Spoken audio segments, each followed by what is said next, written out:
Welcome back to In the Huddle Sports Radio on Can You Dig Sports, and we will be continuing the conversation within our quarterback rankings. If you missed it over the last couple of weeks, my partner Will and I have been working on a big-time list going over each and every quarterback 1 to 32 in the NFL, ranking them from best to worst. And you guys know that in the process of making such a tough list like this, we could make so many points about where so many guys are. And with that in mind, we actually decided to bring Isaiah back on along with another In the Huddle correspondent. He's been on the show many times before. I'll introduce him in a second.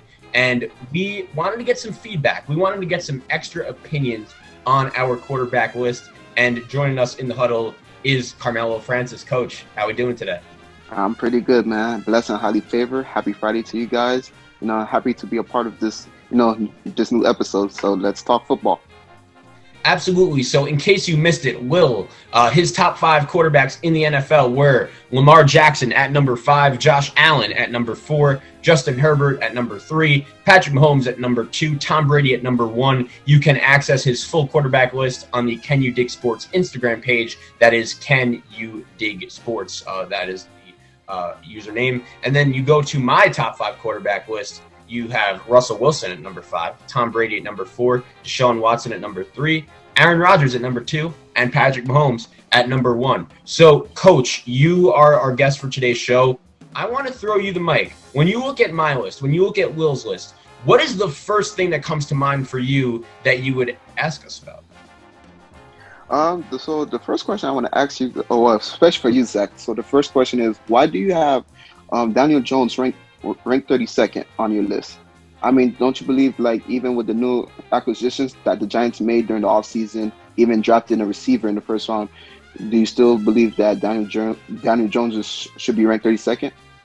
So I think when I looked at this quarterback list, right, one of the underrated factors that I built in that I don't know if a lot of people realize this is, can you win football games? I know that's super simple, but can you win football games? And the reason why I had Daniel Jones at number 32 is because I think over the last couple of years, the Giants, their roster hasn't been terrible. They've been in a lot of close games. And the one thing that you just cannot do as a quarterback is turn the ball over. When you turn the ball over 2 to 3 times, that loses your team games. That just puts your defense in an impossible position to really get anything going and to win football games. And I just keep coming back to this stat. This dude has a career 36 turnovers in 21 career games. That's not good enough, bro. That is losing your team games. I cannot think of another quarterback that has turned the ball over that many times and have lost his team so many games. I do think that Saquon Barkley being back, Kenny Golladay in the fold, another year with Joe Judge, that may improve it. But this guy just has a lot to prove for me. He has to stop turning the ball over. And to be honest, when the Giants drafted Daniel Jones at number 10, or in the top 10 at number 6 overall, I kind of questioned the pick. There was never really a time where I watched him at Duke and I said, okay, this kid is worth being a top 10 draft pick. Wow. And for you, Lil, I want to know why do you and Zach, put Dak Prescott at number 10? I believe that, in my opinion, this is just me thinking out loud, that Dak was just trying to make a point for that 1 year in order to get that contract extension. But I do believe that he might, dissipate just a little bit, But I don't think, on the list, I think Ryan Tannehill should be over him, solely because, of his stats numbers and the things that he has done in Tennessee, the past 2 years. I believe right now Dak is, playing catch up, in my opinion. But why? But I don't want to know, why do you guys believe he's ranked number 10 on your list? I would say this: when we get to Ryan Tannehill and Dak Prescott, I have Dak Prescott one spot above Ryan Tannehill at number 10, and I have Ryan Tannehill at number 11. And the reason why I got Dak Prescott over Ryan Tannehill, and it's interesting, both quarterbacks, I believe, and Bucky Brooks has this famous line about quarterbacks. Some quarterbacks are trucks, or some quarterbacks are trailers. And trucks are the quarterbacks that can win you a game. Those are the quarterbacks that carry your team. They are so important to your success, and without them, you'll be nothing. And a trailer is the team surrounding cast, carrying you. And when I look at Dak Prescott and I look at Ryan Tannehill, I could say that both of those quarterbacks, they're trailers. The team carries them. I have never seen a quarterback, and Zach alluded to this before on the last show, that has benefited from their surrounding cast more than Dak Prescott. And when you look at Ryan Tannehill, I think Ryan Tannehill is an overall better quarterback than Dak Prescott. But I feel like, they're going to run the football. Remember, Derrick Henry is going to be over there. They're going to run the football. I still think he's going to put up MVP-like numbers.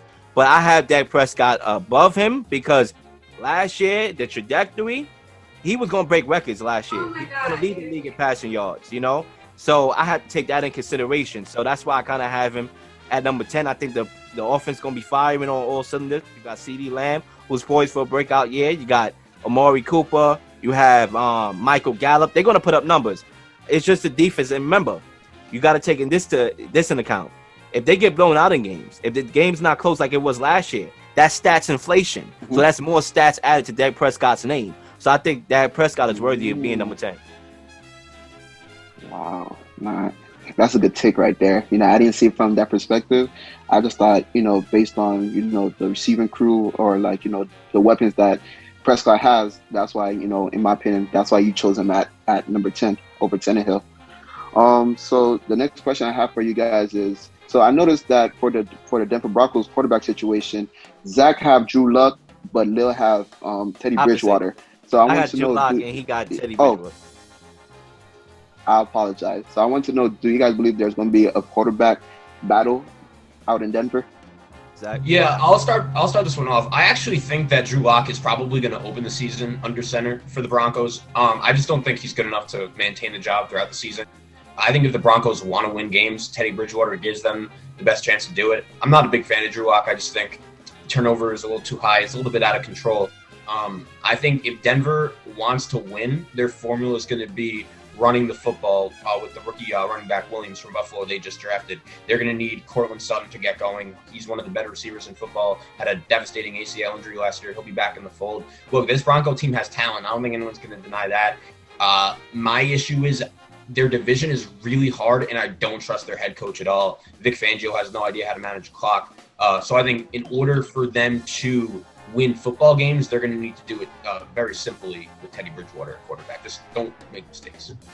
I want to answer that, and then I'm going to pass the rock to Isaiah to ask a question here. But when it comes to the Broncos, right, I think the Broncos are a very interesting team. And I think the Broncos, if they get the quarterback right, they can compete and be that third team that makes the playoffs if they get the quarterback right. Who is that quarterback? And right now, as it stands on my list, I have Drew Lock number 32 because I believe they're going to try to give him the start. When you look at a situation where you have a guy like Teddy Bridgewater who's way past his prime, and you have a young quarterback who's third year in the league, if the quarterback competition is close and Teddy Bridgewater do not surpass Drew Lock, you're going to go with the young guy because he has the most to gain, because he's going to have years left in the NFL. So I don't know. I don't have any updates on that quarterback battle. I don't know if Teddy Bridgewater has significantly passed Drew Lock. So I think they're going to roll with the young guy, and I believe that's why I have him at number 32. He has the surrounding cast to be worthy of being in the top 32. Ain't nobody going to sit here and put him lower, I don't think, especially if he starts. So that's why I do have him at 32. I'll just say one last thought. I don't think Drew Lock is good enough to be a starting quarterback in the NFL. Isaiah, talk to me. I actually had a question. It's actually a Matt Stafford question. So he's going to this Rams team, and Sean McVay makes a lot of different plays that's like kind of pass heavy at times. Sometimes he likes to, some games, depending on his matchup, he's a pretty good coach where he determines where he's going to do early on, kind of is going to be pass heavy or rush heavy. But with Matt Stafford going to the Rams, what is the possibility that he actually moves up from 8th and 9th on your list to actually he's eighth on Zach's list, and then I believe on your list he's same 8. He's same 8. So what's the possibilities that he could actually outplay quarterbacks such as like Lamar Jackson, who's at 5 and on your list and stuff like that? I think there's a possibility. I think there is a possibility he can be worthy of hovering over that top 5 range, because Lamar Jackson, like I said last year, when it comes to the passing stats, they was dead last in the passing game. But I like the offseason moves that they made, getting with Sean Bateman and, supplying Lamar Jackson with talent. He's going to be in the MVP conversation regardless if they pass the game is up to par or not, because he has those highlights. He has those electric plays, and part of my top 10 was basically where I predict they're going to slide when the MVP projections come out, when the list come out. So I think he's still going to have an opportunity to put up numbers. But there is a scenario, because we all know Matthew Stafford has put up video game numbers in a terrible situation in Detroit, and he has his coach. So I can see a scenario where he can be ahead of Lamar Jackson, but it's going to be interesting. Zach, I pass it to you. So I totally understand people's criticisms of Matt Stafford in Detroit. I understand the Lions are a terribly run organization, but I also understand the argument. If you're a top 10 quarterback, you should be able to win at least one playoff game in 13 years, no matter who's on your team. I get that. But with that being said, the reason why I had Matt Stafford at number 8 was because I just think that he is going from literally one of the worst situations in the NFL to maybe the best situation in the NFL. And I think that he really does have an opportunity to pass guys like Lamar Jackson and Josh Allen, just because I think he's good enough to lead this team to a Super Bowl. I really believe that. I think that this is his best opportunity since he's been in the league to make a big-time run. And is the pressure going to be on him? Absolutely. He needs to show me that he could win a playoff game or two. But at the same time, I just can't get Sean McVay out of my head, man. He is a genius. I love the way he has come into the NFL and has just set new trends. He's the first coach to just say, screw it, I'm not playing any players in the preseason. And everyone at first was like, what is this guy doing? These guys are going to be so rusty. And then now, 3-4 years later, you guys realize no one is playing any starters in the preseason because of that guy. And I think the coaching job that he did last year was phenomenal. Getting a team with Jared Goff to the Final 8, super impressive. And look, Matthew Stafford, we could have our critiques, but I just really like the situation he's going into right here. And I just had one more question, I think, regarding Josh Allen. So, last season he had a pretty good year, but it was a COVID-riddled year where a lot of players elected not to play and such. Do you feel like that the season he had last season was kind of a fluke season in a sense where people were out, defenses weren't fully intact, the rosters weren't fully there? Or do you feel like he's actually just the guy who he really is and he's going to improve on that this season? So one thing I will say about Josh Allen, and Lil remembers this near and dear to his heart, I'll admit, he was not good his first 2 years in the league. As a matter of fact, he was bad. He couldn't make a throw. He was not accurate. He was way too reckless with the ball. And I think Buffalo deserves credit bringing in Stephon Diggs. That obviously was a game-changing move. But last year, I'll admit, Josh Allen was one of the 3 or 4 best quarterbacks in the league. He was phenomenal. He was super impressive. But at the same time, he does have his moments still where he'll make a head-scratching play or two. And I think he was so good last year that it is unreasonable for me to think he's going to be able to repeat it again this year. I'm not saying that to throw any shade at him. I think he's still a top 7, top 8 quarterback in the league. I just think last year was so good that it is unreasonable for me to expect him to do that again, especially with fans back in the building, with teams getting a little bit more film and experience on him. But I will say he's much better than I would have ever expected him to be, so he deserves credit for that. Yeah, I was one of those people who very minority, in the minority that said Josh Allen was going to be a star in the league, and this is before that leap. And a lot of people always ask me, yo, Leo, how did you know? Almost some Final Destination. How did you saw it? You saw it? How did you see it? It was because I just knew he had the gifts. It just was the fundamentals and the mechanics that need to be polished. And when you get into a situation in the NFL, the playbooks are easier now. It's not like you have to have a certain skill set these days. It's more of the coaches are going to bring the game and play to your strengths. And all we needed was a little bit of improvement from his mechanics. And yeah, like Zach alluded to, he'll have these few plays where he'll make some boneheaded plays, but he reminds me of Big Ben in Big Ben's prime. A guy that's hard to bring down, a guy that, the play is not over until it's over. That's Josh Allen. And to some degree, it concerns me a bit because he's going to probably take unnecessary hits. So we're going to have to see how that wear and tear on his body is going to play out. A lot of people like to talk about Lamar Jackson and his potential success or injuries that may plague him. But let's look at Josh Allen here. He's the one that's in the pocket. You know, Lamar Jackson knows how to get out of the pocket. He'll make something. He'll be Houdini. But Josh Allen, he's that pocket guy. So the injuries probably is going to be a concern probably going forward. But as far as his talent and the leaps that he's taken last year and the situation with the coaches, he's in the perfect situation. They didn't just like leave the team last year constructed going into this year. They got him Emmanuel Sanders. They got him help. So I don't think that last year was a fluke. I think this year he's going to be a top 5 quarterback. I have him at number 4, but we'll see what happens. I have one last question, and I just want to see go towards Chicago for a minute. What is the likelihood we see Justin Fields on the field this season? I think it's very likely, especially if Andy Dalton doesn't win games. I think that's what it really comes down to. If you win games, you're going to be in the lineup. And I think last year, like, let's face it, Matt Nagy kind of screwed up the quarterback and the competition there, because as bad as Mitch Trubisky was, like, he was clearly better than Nick Foles. And I think Bears fans are going to be hungry to see Justin Fields, especially if they don't win games. We know all the uncertainty that's going on in the Packers organization right now with Aaron Rodgers, whether he's going to play or not. It's hard to trust a team led by Kirk Cousins and Mike Zimmer. So I think the Bears actually have an opportunity here. They just have to get it right this season, and if they make the playoffs or not could determine if Matt Nagy and Ryan Pace are looking for a job next year or not. The Bears need to go all in. Right now, Aaron Rodgers may not be there tomorrow. So we might hear a trade, you know, and the trades always happen when we don't expect it. You know, Mike Tyson left hook, I ain't see it, I'm knocked out, the fight is over. We may see a scenario where we wake up one morning and Aaron Rodgers is gone. So now that puts the Bears and the Vikings in the driver's seat to win that NFC North. And me personally, I like the Bears in that scenario to win. I know Zach liked the Vikings in that scenario to win. But Matt Nagy, he's in a situation where his job is on the line. So I can see a scenario where we look at that Cleveland Browns team when they drafted Baker Mayfield and they started Tyrod Taylor, and the crowd was like, yo, get Baker in here, get Baker in here. And they got Baker in here. He fed off the crowd. I believe that was a big part of his success that year, was the energy, the crowd, like cheering him on. I can see a scenario where the fans is like, get this garbage out of here and get Justin Fields in the game. And I could definitely see him at some point this season being the starting quarterback for the Chicago Bears. Cam, talk to me. Wow.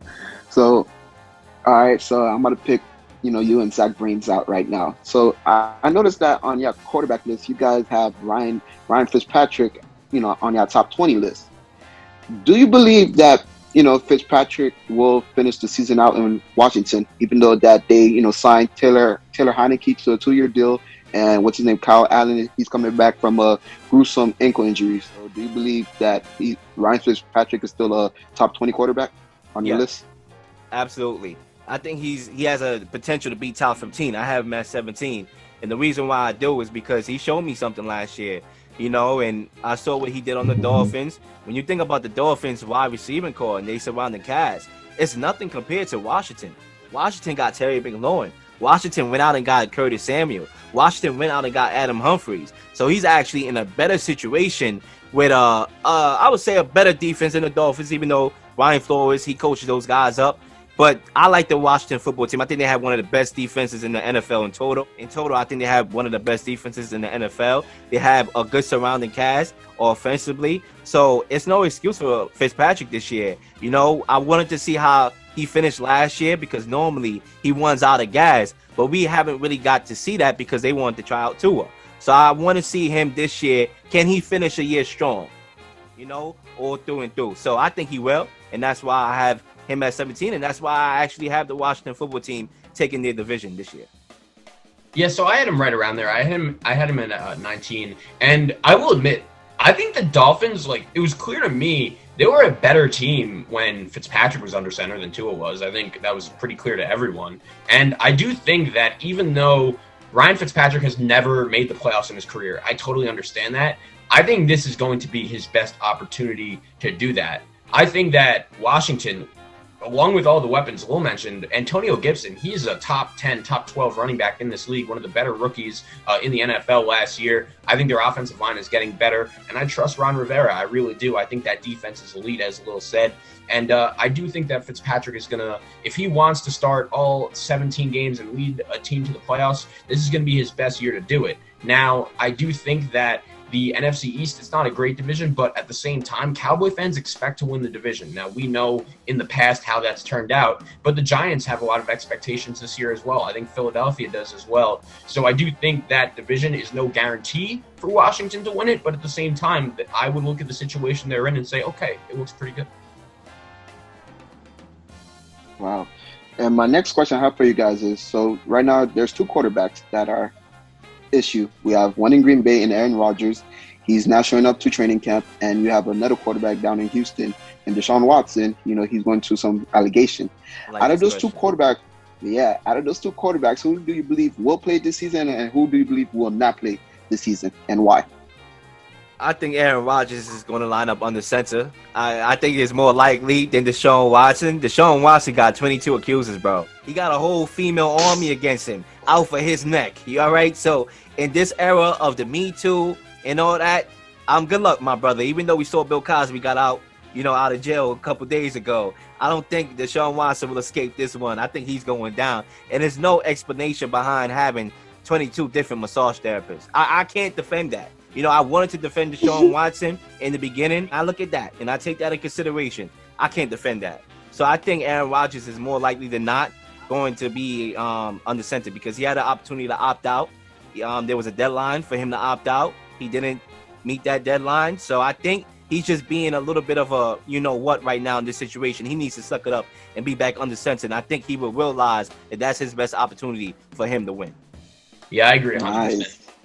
Yeah, I was going to say, I agree 100%. I think Aaron Rodgers is going to play. Like, the more and more I look at the situation, I think if he was not going to play, he would have made it known by now. And I do expect him to be under center for the Packers in week 1. And as for Deshaun Watson, like, I'm just waiting for the NFL to make a move. Like, the fact that they haven't made anything yet is crazy. We spoke about the comparison between him and Trevor Bauer on last week's show. It's crazy. And, yeah, I mean, it's going to be hard to see this guy playing football anytime soon. It really is. It's unfortunate.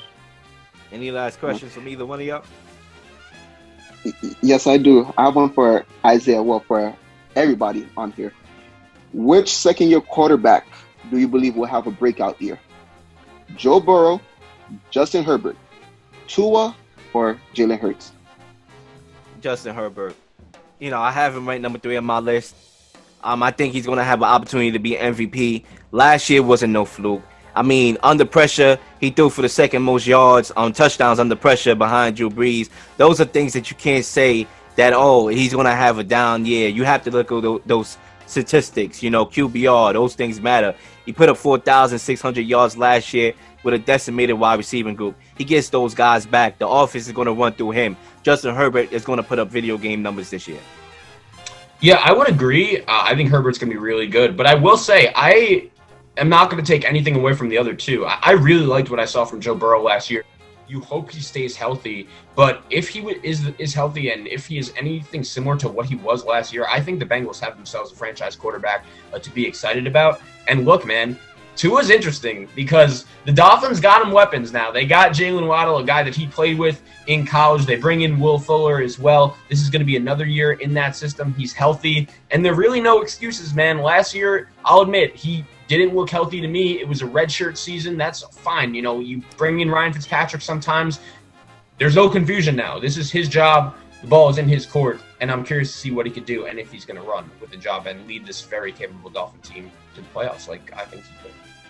Yeah, I think it's very interesting because, like Zach alluded to, Joe Burrow was played really well before the injury. He could throw the ball, and we all saw that on the Bengals team when people questioned how the Bengals would operate without, a quarterback or how Joe Burrow would do in Cincinnati.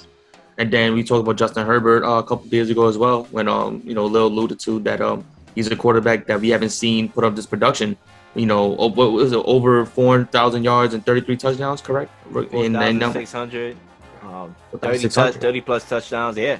So it's like a crazy number he's putting up. You know, and we just have to see. Question: Do we believe that Justin Herbert would repeat that performance? You know, I think he would.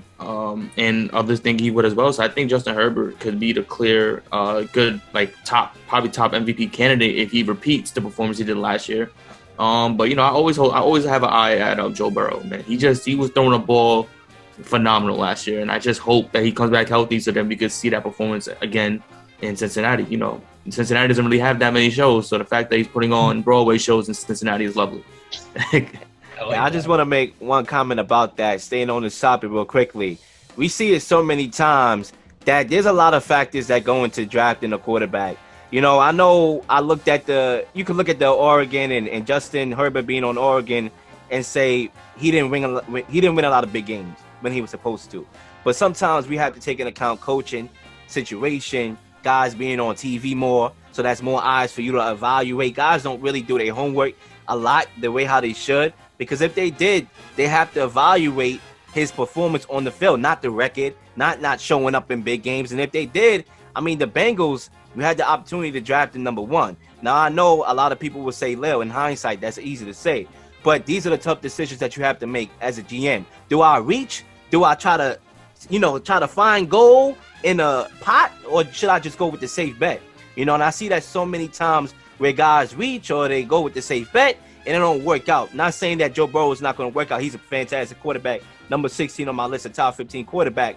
But Justin Herbert, to be honest with you, could be a top 5 quarterback in the league. So those are the tough decisions you have to make as a GM. Plus, the situation has a lot to do with it, too. I mean, the Chargers have talent. I don't think anyone's going to deny that. The Bengals are a poorly run organization. Yeah. Situation always matters. Zach is right about that.